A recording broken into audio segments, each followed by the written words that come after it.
बिस्मिल्लाहिर्रहमानिर्रहीम। आज की इस नशिस्त में उस शोर व गौगा को मैं डिस्कस करना चाहूँगा जो काफ़ी सुर्खियाँ बटोर रहा है। वो है कि हिंदुस्तान के अंदर जितनी भी तालीमी और रिफ़ाही इदारे हैं उसको लेकर के जो एक बयान काफ़ी चर्चे में है कि इनके बैन कर दिया जाए। नाम लेना उसका मुनासिब नहीं समझता, आप लोग समझ गए होंगे। उसको लेकर के हमारे एक गैर मुस्लिम दोस्त ने पूछा ये है कि उसने क्या क्या नहीं किया, उसको छोड़िए, लेकिन सवाल ये है कि जिन जिन चीज़ों को लेकर के आए दिन इस तरीके की बातें आती रहती हैं, आप लोग उसका दिफा किस अंदाज में करना चाहेंगे और इन संस्थाओं का वजूद इस मुल्क के लिए, यहाँ के लोगों के लिए किस कदर मुफीद है, उसका फ़ायदा क्या है, ये आप किस तरीके से हमें बता पाएंगे। तो उन बातों को सामने में रखते हुए जो दो चार बातें हैं वो रखना चाहूँगा। सबसे पहली बात तो ये कि हम सब इंसान हैं और पूरी दुनिया की इंसानियत का मुश्तरका विरसा अगर कोई है, कॉमन वेल्थ जिसे कहा जाए, तो वह है अमनो सुकून, अमनो आश्ती। अभी मैं कुछ बोल रहा हूँ, इसके लिए अमन ज़रूरी है, इसलिए मैं बोल पा रहा हूँ। अगर शोर शराबा हो तो बोलना मेरा बेकार जाएगा। आप अगर सुन रहे हैं तो आपका भी अमन सुकून के साथ बैठना और सुनना ये ज़रूरी होगा, वरना आपका सुनना ये बेकार जाएगा। तो अमन व आस्ती जो हम सब का एक मुश्तरका विरासत है, ये सबसे पहले ज़रूरी है बहैसियत इंसान। इसके बाद अगर डिटेल में जाकर के देखें तो आप इस बात से एग्री करेंगे कि हम सब जिस रुए ज़मीन पे रहते हैं, इस रुए ज़मीन को बिला किसी भेदभाव के हम सब आबाद करते हैं। उसी ज़मीन पे हमारी बस्ती बसाई जाती है और हिंदू, मुस्लिम, सिख, ईसाई, जैन, बौद्ध, पारसी जो भी हैं वो सब के सब इसी ज़मीन पे अपना घर मकान बना करके रहते हैं। सड़क है, रोड, इस पे हर कोई चलता है। हम जिस हवा में सांस लेते हैं उस हवा से भी हर कोई बिना किसी भेदभाव के फ़ायदा उठाता है, उससे ऑक्सीजन लेकर के अपनी अपनी सांसें जारी रखता है। जो अनाज और गल्ला इस रुए ज़मीन से उपजता है, हम सब उसी से अपने अपने रिज़्क़ और रोज़ी का सामान मुहैया करते हैं।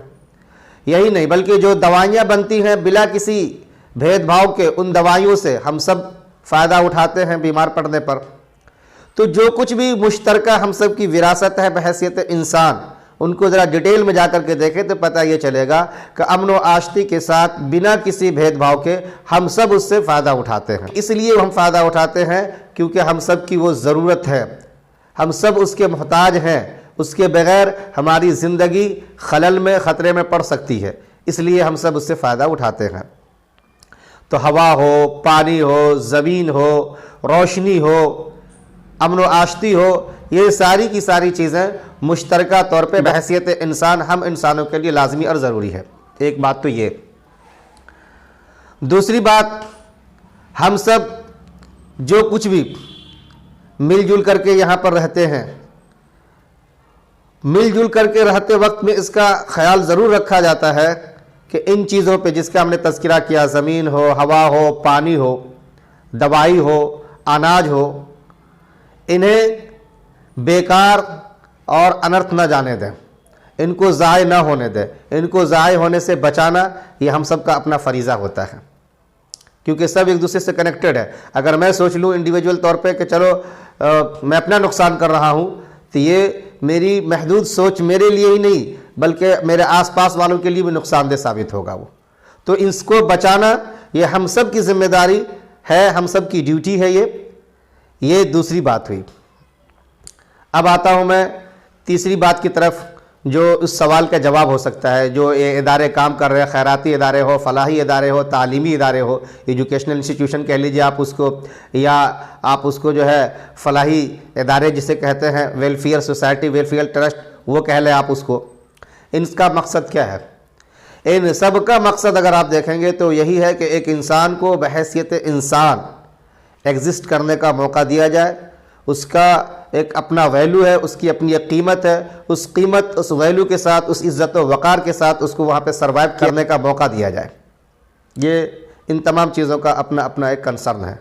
आपको इस्लामी इदारे से चिढ़ हो सकती है जिसको लेकर के बार बार आप बैन करने की बात करते हैं, तो याद रहे उस इस्लामी इदारे की क्या हकीकत है, उसकी क्या हैसियत है, उसकी क्या ज़रूरत है, इन सब को समझने के लिए आपको उस इदारे में जाने होंगे। उसके जो भी कैरिकुलम है, जो निसाब है, उनको देखने होंगे, उनको पढ़ने होंगे आपको, तब जाकर फ़ैसला कर पाएंगे। आप जानते हैं कि इन तालीमी इदारों का मकसद कुरान व हदीस और उसके बाद जो एक मुसलमान के लिए उसकी ज़िंदगी गुजारने के वास्ते कवानीन ज़रूरी होते हैं, शरिया लॉ जिसको फ़िक़्ह कहते हैं, वो पढ़ाई जाती हैं। और इन सब को समझने के लिए बुनियादी तौर पे जो अरबी ज़बान है वो सीखी जाती है, उसके ग्रामर सिखाए जाते हैं, उसके अदब ज़बान जो भी लिटरेचर है वो पढ़ाई जाती है। और बहैसियत इंसान हज़रत आदम से लेकर अब तक हम किस किस अदवार से गुज़रे हैं, क्या तारीख़ी मराहिल रहे हैं हमारे साथ, इस हवाले से तारीख़ भी पढ़ाई जाती है वहाँ पर। तो अदब हो, तारीख़ हो, फ़िक़्ह हो, ये सारी की सारी चीज़ें बहरहाल उसी कुरान व हदीस और कुरान व सुन्नत के लिए ही पढ़ी जाती हैं और पढ़ाई जाती हैं। तो जो कुरान करीम सबसे फर्स्ट ऑफ ऑल अहम से अहम किताब है, उस कुरान करीम का मेजर कंसर्न, सबसे उसका बड़ा पैगाम और मैसेज अगर है तो ये है कि बहैसियत इंसान हम सब उस रब के बंदे हैं जो खालिक है, जो मालिक है, और जो उस खालिक तक नहीं पहुंच पा रहे हैं उनका वो पीसफुली पुरअमन तरीके से जो मैसेज है हम उनके बंदों तक पहुंचा सकें। वलतकुम मिनकुम उम्मतुन यदऊना इलल खैर कहा गया कि भाई एक जमात, एक ग्रुप ऐसा हो जो बाज़ाब्ता उन लोगों को खैर की तरफ दावत दे सके। और खैर की तरफ दावत देने के लिए आपको वही सारी चीज़ें अपनानी होंगी जो मैंने पहले कहा आपसे। अमन व आश्ती भी उनके लिए ज़रूरी होंगे, और इसी के साथ साथ उनकी सेहत भी ज़रूरी होगी, उनका मूड और मिजाज भी ज़रूरी होगा, उनकी जितनी बशरी तकाज़े हैं उन सब का भी ख्याल रखना पड़ेगा। तभी जा कर के हम किसी को दावत दे सकेंगे, उनको खैर की तरफ बुला सकेंगे। अगर हम उनको अपना दुश्मन बना लें, हम उनकी इज़्ज़त से खिलवाड़ करें, उनकी जान की धमकी दें, या उनके माल को गसब करें, या जो बुनियादी चीज़ें हैं, रोड है, सड़क है, बिजली है, पानी है, दवा है, हवा है, ग़िज़ा है, इलाज है, इन सारी चीज़ों से हम उनको महरूम रखने की कोशिश करेंगे, तो फिर हमारी बातें वहाँ पे क्यों कर असरअंदाज होंगी। हम किस मुंह को लेकर के उनको अपनी तरफ बुला करके अपना जैसा बनाने वाले कहलाएंगे, ये तो सोचने की बात है ना। तो जाहिर सी बात है कि ये सारी चीज़ों को अगर आप सामने में रखेंगे तो समझ में आप आ जाएगा कि जितने भी इदारे हैं ये सब के सब आपको खैर की तरफ, आपको भलाई की तरफ, आपके लिए वेलफेयर के काम करने की तरफ बुलाने वाले इंस्टीट्यूट और इदारे हैं। ये तो होना ये चाहिए हमारा यहाँ पे कंसर्न। असल में हम अगर बोलते हैं और हमारी आवाज़ दूर तक पहुँचती है, खुशकिस्मती से हमारे पास अगर बड़े बड़े स्टेज हैं, अच्छे खासे हमारे सुनने वाले ऑडियंस है, फॉलोवर्स है, हमारे सामईन हैं, हमारे मुत्तबईन हैं, तो उन्हें हम वो मैसेज दें जो इंसानियत के काम आ सके। काश हम ऐसा बोलें जिससे इंसानियत की ज़रूरत की जो चीज़ें हैं, आज बताइए हम कहते हैं कि आने वाली जो वर्ल्ड वार यानी आलमी जंग होगी वो पानी के लिए हम लड़ेंगे। ज़ेरे ज़मीन पानी या अंडरग्राउंड वाटर, जो जितने भी रिसोर्स हैं इसके क्यों कर ख़राब हो रहे हैं, कहाँ ज़ाय हो रहे हैं, क्यों ज़ाय हो रहे हैं। कभी इस पर हम बोले हुए होते, इस पर लोगों को जागरूक किए होते, बेदार किए होते, तो बात कुछ और होती। ये हवा जिसमें हम सांस लेते हैं ये किस कदर पॉल्यूट हो रहा है, किस कदर आलूदा होता चला जा रहा है, कभी हम इसके ऊपर बेदारी को लेकर के लोगों को जागरूक किए होते। ये हवा के साथ साथ खुद जो पानी हमारे ऊपर ज़मीन के ऊपर दिखाई देता है ये किस कदर आलूदा हो चुका है। हम उस पर फैक्ट्री के केमिकल्स और वेस्टेज और ना जाने क्या क्या चीज़ें बहा बहा करके किस कदर आलूदा और जहरीला कर दिया है। आने वाली नस्लें आखिर इनसे किस कदर उभर पाएंगी या नहीं उभर पाएंगी, ये हमारा कंसर्न होना चाहिए। ये ना करके किसी और तरफ हम जा रहे हैं। दवाएं देख लीजिए, दवाइयाँ आज मिलावट के शिकार हैं।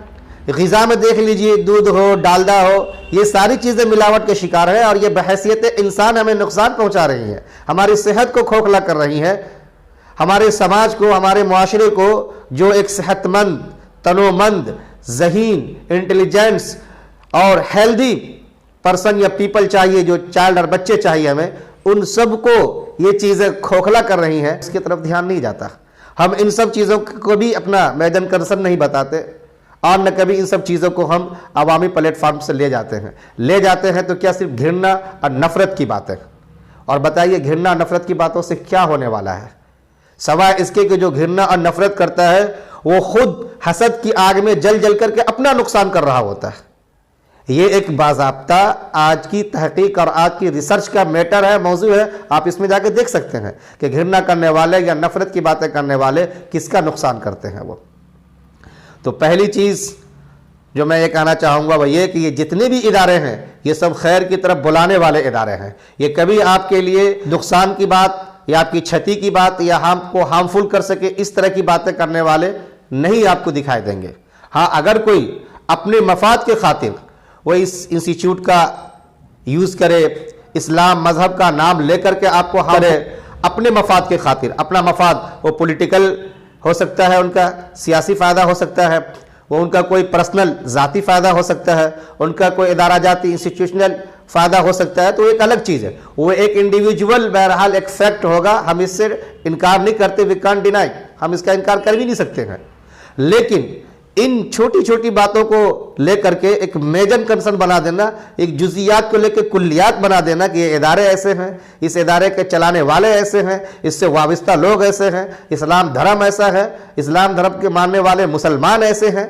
अगर ये बात हम करते हैं तो यकीनी बात होगी कि लोग जब तहकीक में जाएंगे तो ऐसी बेसलेस बेबुनियाद बातों को करने वाले जो हैं उनको झूठा करार देंगे, उनसे घृणा और नफरत करेंगे। अल्टीमेटली लोग उससे नफरत ही करते हैं। और जो इदारा जैसा होता है एज इट कमाहक को जब वो सामने में आता है तो फिर लोग फॉलोवर बनते हैं और उनका अध्ययन करते हैं, उनका स्टडी करते हैं, उनको फिर अपने आप गले से लगाते हैं और वो चीज़ें वाकईतन उनकी ज़िंदगी में आ भी जाती हैं।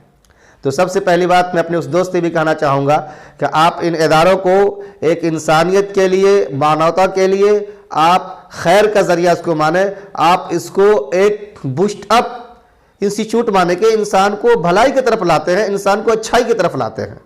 और दूसरी चीज़ जो मैंने साथ साथ में कही कि जो लोग बोल रहे हैं काश वो इंसानियत के लिए बोलते, इंसानियत की नफ़ा की चीज़ें जो आज बेकार हो रही हैं, सड़क पे गड्ढे बने हुए हैं, उससे हर कोई गुजरता है, एक्सीडेंट होता है, कभी आप इस पे बोलिए।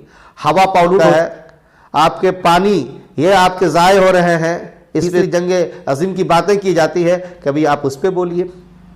तो इन सब चीज़ों पे बोलें आप तो ये आपके लिए, आपके समाज के लिए, आपके धर्म के लिए बेहतर होगा, मानवता के लिए बेहतर होगा। और जिस इदारे के और जिन जिन इदारों के ऊपर आप तंज करते हैं, कटाक्ष करते हैं, आप कभी उन्हें अपनाने की कोशिश तो कीजिए। कभी आप वहाँ जाइए, वहाँ पढ़िए, आप उसके मुतालिक बिल्कुल गैर जानिबदार हो करके आप स्टडी कीजिए और फिर किसी नतीजे पर पहुँचिए तो ये ज़्यादा बेहतर होगा आपके लिए भी और हम सब के लिए भी।